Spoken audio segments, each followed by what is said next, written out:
Well, I think, Nancy, it's a real tightrope, I think, Beijing is walking right now, because trying to deleverage, and I think have done a good job, but if you look at history for countries deleveraging, it's very hard to achieve an orderly deleveraging, especially with China's level of debt.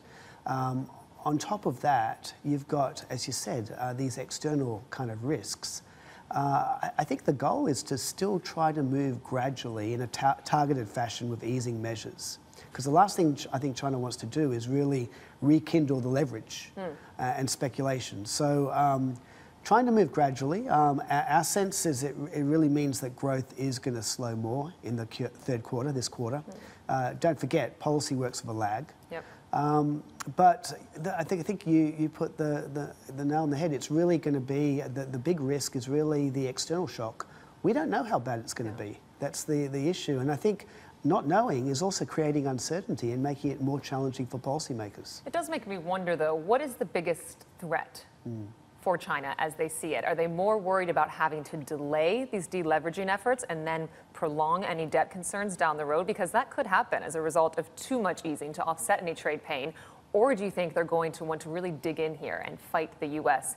in this trade fight? Yeah, I think they're ultimately more important to them is going to be the domestic economy.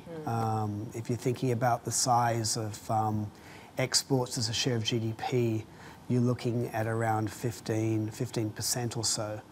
Used to be a lot higher. It used to be around 30. It's come down. But domestic demand is a lot more important, and that's linked to the deleveraging. So getting your own house in order, I think, is ultimately what they're focused on. You know, I think China will. They're trying to be a good global statesman focusing on trade liberalization. But if the US follows through with more actual actions, I think, as China has said, they'll retaliate proportionately. And what does that mean for the broader region then? We were talking about Singapore data out today. Some concerns recently around Singapore as being a real hub here for those trade flows. Could be among the most vulnerable, do you think? Who else is really in line to be worried about the ripple effects? So we are actually very cautious on Asia right now in terms of the macro outlook in the second half. Trade protectionism gets so much talk, but reality is the Fed and the developed economies, they're normalizing monetary policy.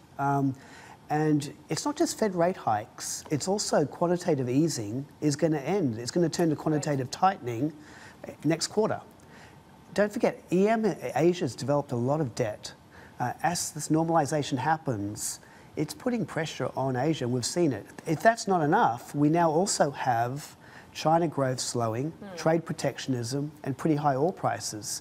It's a pretty ugly combination. And Nancy, our leading index is showing that Asian export growth is going to slow down in the coming months. In the coming months? I think it's starting to happen, and I think it's going to become more obvious in the coming months. So what do you tell your clients then? Avoid Asia EM?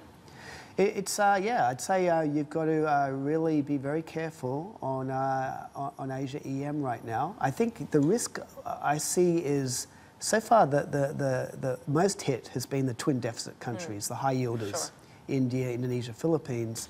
I think the risk is it starts to spread more to Northeast Asia next, especially as we get the monetary policy normalization continuing to go through. I think the risk for Northeast Asia, it's different. It's more credit spreads start to widen, liquidity evaporates, and property markets correct. On that, we are waiting testimony in Congress from Fed Chair Jerome Powell later today. Do you think he's looking at this combination of factors you just touched on?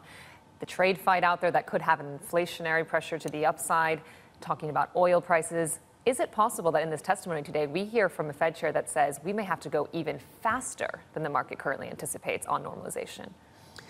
I don't think faster, but I think he's going to reinforce the current trajectory for the Fed. The fact is, the economy that's doing the best right now out of the big ones is the US because of the late stage fiscal stimulus. And I think two things are important why they're going to stay on track.